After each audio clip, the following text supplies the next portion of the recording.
कल्पना कीजिए, आप एक सुनसान सड़क पर रात में गाड़ी चला रहे हैं। चारों तरफ घना अंधेरा है और सड़क बिल्कुल खाली। दूर दूर तक कोई दिखाई नहीं दे रहा, सिर्फ आपकी गाड़ी की हेडलाइट्स अंधेरे को चीर रही हैं। एक अजीब सी शांति है, लेकिन साथ ही एक अनजाना डर भी मन में घर कर रहा है। तभी अचानक बारिश शुरू हो जाती है। तेज बारिश की बूंदें आपकी गाड़ी की विंडशील्ड पर गिरने लगती हैं, जिससे बाहर का नजारा और भी धुंधला हो जाता है। वाइपर लगातार चल रहे हैं, लेकिन बारिश है कि थमने का नाम ही नहीं ले रही। और फिर आसमान में बिजली कड़कने लगती है। बादलों की गड़गड़ाहट से पूरा माहौल थर्रा उठता है और हर चमक के साथ सड़क का नजारा कुछ पलों के लिए बिल्कुल साफ हो जाता है। ऐसे में अचानक आपकी गाड़ी बंद हो जाती है। इंजन में कुछ खराबी आ जाती है और आप सड़क के किनारे फंस जाते हैं। रात और भी अंधेरी लगने लगती है और बारिश भी तेज हो जाती है। तभी आपकी नजर दूर एक वीरान घर पर पड़ती है, जिसकी खिड़की में एक टिमटिमाती रोशनी दिखती है। वो रोशनी उम्मीद की एक किरण जैसी लगती है और आप उस तरफ बढ़ने का फैसला करते हैं। आप मदद की उम्मीद में उस घर की तरफ जाते हैं। जैसे जैसे आप करीब पहुंचते हैं, आपको पता चलता है कि दरवाजा खुला है। ये देखकर आपके मन में एक अजीब सा डर पैदा होता है, लेकिन आप फिर भी अंदर जाने का फैसला करते हैं। आप धीरे से अंदर घुसते हैं और अंदर घुसते ही आपको पीछे से कदमों की आहट सुनाई देती है। ऐसा लगता है जैसे कोई धीरे धीरे आपकी तरफ बढ़ रहा है। उस आहट को सुनकर आपका दिल जोर जोर से धड़कने लगता है। डर आपके पूरे शरीर में दौड़ने लगता है और आप समझ नहीं पाते कि क्या करें। आपकी सांसें तेज हो जाती हैं। यही है डर का एहसास। ये डर आपको बताता है कि आप खतरे में हैं और आपको तुरंत कोई फैसला लेना होगा। डर सिर्फ फिल्मों तक सीमित नहीं, यह हमारे जीवन का एक अभिन्न हिस्सा है। हम हर दिन किसी न किसी रूप में डर का सामना करते हैं। यह हमें खतरों से बचाने के लिए विकसित हुआ है। हमारे पूर्वजों को जंगली जानवरों से बचाता था और आज हमें अनिश्चितता और अनजाने खतरों से बचाता है। डर एक जरूरी भावना है जो हमें जिंदा रहने में मदद करती है। डर के पीछे एक गहरा विज्ञान है। जब हम डरते हैं तो हमारा दिमाग कुछ खास हार्मोन छोड़ता है, जैसे कि एड्रेनालाइन और कोर्टिसोल। इन हार्मोन की वजह से शरीर तुरंत एक्शन के लिए तैयार हो जाता है। हमारी पुतलियां फैलती हैं ताकि हम ज्यादा देख सकें। हमारा दिल तेज धड़कता है ताकि मांसपेशियों को ज्यादा ऑक्सीजन मिल सके। ये सब कुछ पलों में होता है और हमें खतरे से निपटने के लिए तैयार करता है। लेकिन सवाल है, अगर डर इतना असहज है तो हम हॉरर फिल्में क्यों देखते हैं? हम डर को क्यों महसूस करना चाहते हैं? क्यों हमें डरावनी कहानियां सुनना पसंद करते हैं? क्या ये सिर्फ मनोरंजन है या इसके पीछे कोई और वजह है? इस वीडियो में हम डर के मनोविज्ञान को समझेंगे।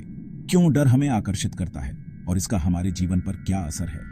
हम ये भी जानेंगे कि डर को कैसे कंट्रोल किया जा सकता है और इसे अपनी ताकत कैसे बनाया जा सकता है। चलिए डर के इस रहस्यमयी सफर पर एक साथ चलते हैं और जानते हैं कि रात के अंधेरे में वो कौन था।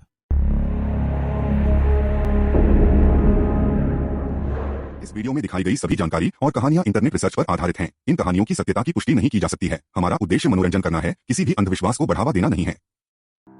डर का मनोविज्ञान समझना एक जटिल लेकिन बेहद जरूरी विषय है। यह हमें यह जानने में मदद करता है कि हमारा दिमाग खतरों को कैसे पहचानता है और उन खतरों पर कैसी प्रतिक्रिया देता है।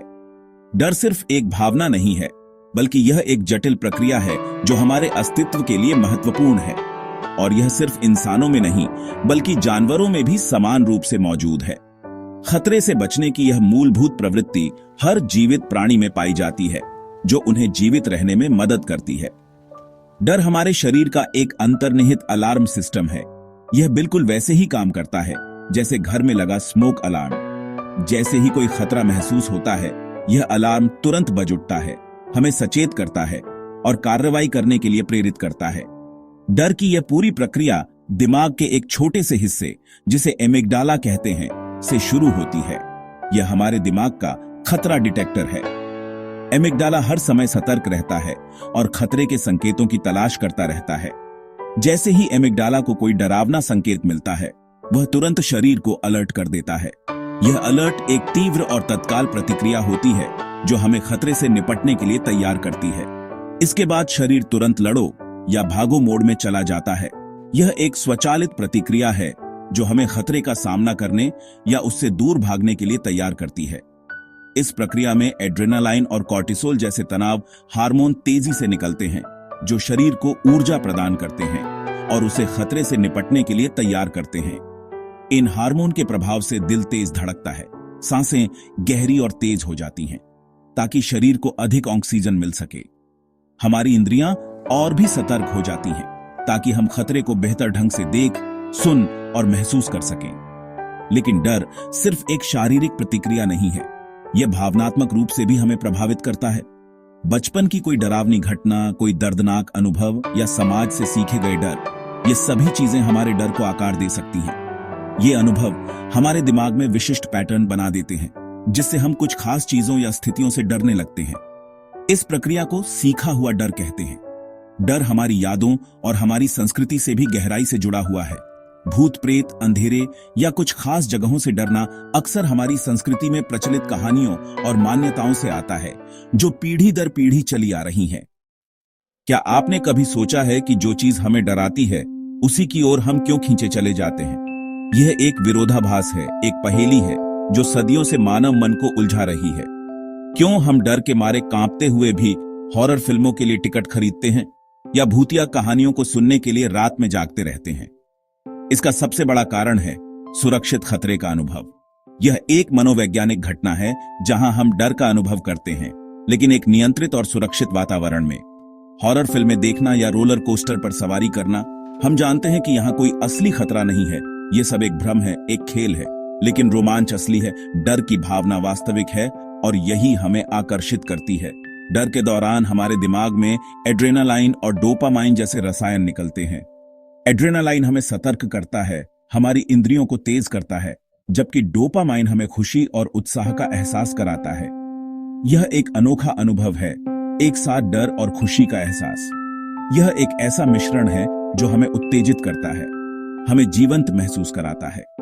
और फिर फिल्म खत्म होते ही एंडोर्फिन हमें राहत देता है, एक सुखद शांति का एहसास होता है।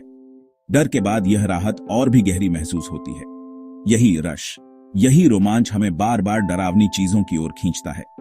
यह एक चक्र बन जाता है, एक लत की तरह, जहां हम डर के उस क्षणिक अनुभव को फिर से जीना चाहते हैं। लेकिन इसके अलावा भी कुछ और है।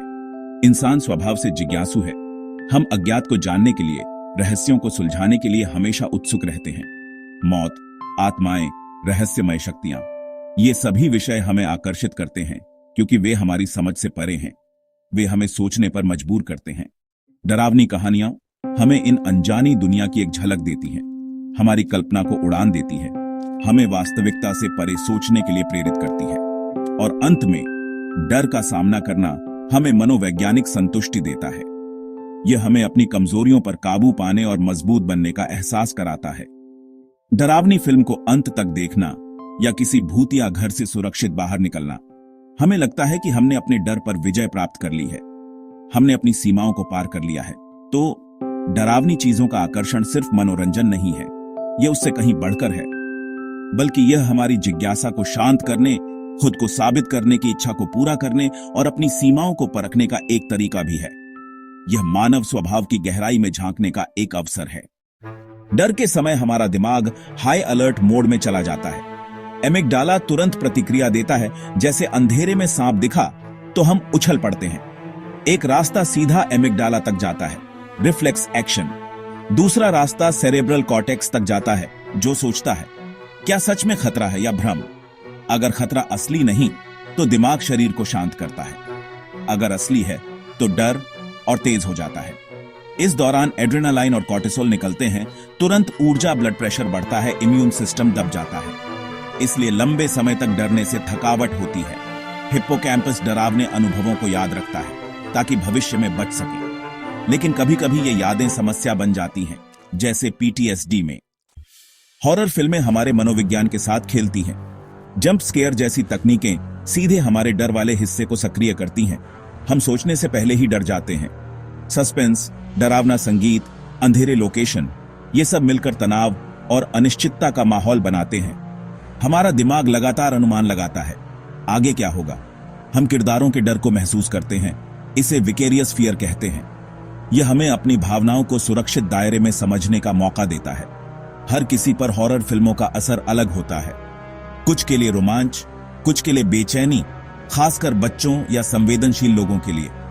इसलिए अपनी सहनशीलता को पहचानना जरूरी है। डर का आनंद लें, लेकिन अपनी सीमा जाने। भूत प्रेत का सवाल सदियों से इंसानों को आकर्षित करता है। विज्ञान भले ही सबूत न दे पाए, लेकिन कहानियां और मान्यताएं हर समाज में गहराई से बसी हैं। हमारा दिमाग पैटर्न ढूंढता है, बेतरतीब चीजों में भी। अंधेरे में परछाई, अजीब आवाज, जब तर्क न मिले हम उसे आत्मा या भूत से जोड़ देते हैं। मौत का डर भी भूत प्रेत की अवधारणा को जन्म देता है। आत्मा में विश्वास हमें आशा देता है कि मृत्यु के बाद भी कुछ है। कभी कभी मनोवैज्ञानिक स्थितियां जैसे स्लीप पैरालिसिस या इंफ्रासाउंड हमें भूतिया अनुभव का भ्रम देती हैं। डर और विश्वास का यह मेल हमारे दिमाग की जिज्ञासा और अनिश्चितता से उपजता है। डर सिर्फ व्यक्तिगत नहीं, सामाजिक भी है। डरावनी कहानियां हमें एक दूसरे से जोड़ती हैं। समूह में सुनना साझा अनुभव बन जाता है। ये कहानियां मनोरंजन के साथ साथ नैतिक शिक्षा भी देती हैं। बच्चों को डराकर सामाजिक नियम सिखाए जाते हैं। डर का सामाजिक प्रसारण होता है। एक व्यक्ति डरता है तो बाकी भी सतर्क हो जाते हैं। सोशल मीडिया पर अफवाहें तेजी से फैलती हैं। हर संस्कृति के अपने डर होते हैं। जापान, भारत, पश्चिम, हर जगह की कहानियां अलग, लेकिन मकसद एक, समाज की चिंताओं और मूल्यों को दर्शाना। डर का अध्ययन हमें समाज और संस्कृति को समझने का मौका देता है। यह वह धागा है जो हमें जोड़ता है। जब डर जिंदगी पर हावी हो जाए तो समस्या बन जाता है। अच्छी खबर, हम डर पर काबू पा सकते हैं। एक्सपोजर थेरेपी, जिस चीज से डरते हैं उसका सामना करें। धीरे धीरे डर कम होता है, आत्मविश्वास बढ़ता है। कॉग्निटिव बिहेवियरल थेरेपी, अपने डर से जुड़े नकारात्मक विचारों को पहचानें और बदलें। यथार्थवादी सोच डर को कम करती है। माइंडफुलनेस ध्यान, गहरी सांसें, ये सब डर की प्रतिक्रिया को शांत करने में मदद करते हैं। स्वस्थ जीवन शैली और नियमित व्यायाम भी डर और तनाव को कम करने में सहायक हैं। डरना अच्छा है न बुरा, ये दोधारी तलवार है। एक तरफ यह हमें खतरों से बचाता है, सतर्क रखता है, हमारा रक्षक। दूसरी तरफ जब डर तर्कहीन हो जाए तो वह दुश्मन बन जाता है। फोबिया, एंजाइटी, पैनिक अटैक जैसी समस्याएं। डर का सामना करना हमें साहसी बनाता है। डर पर काबू पाकर आत्मविश्वास और मानसिक ताकत मिलती है। डरावनी कहानियां और फिल्में मनोरंजन, रोमांच और सामाजिक जुड़ाव का जरिया हैं। ये हमें संस्कृति और मान्यताओं से जोड़ती हैं। डर से पूरी तरह छुटकारा पाना न जरूरी है न संभव। जरूरी है डर को समझना, उसका सम्मान करना, लेकिन उसे हावी न होने देना। डर को मार्गदर्शक बनाएं, जेलर नहीं। डर के बावजूद आगे बढ़ना ही असली जीत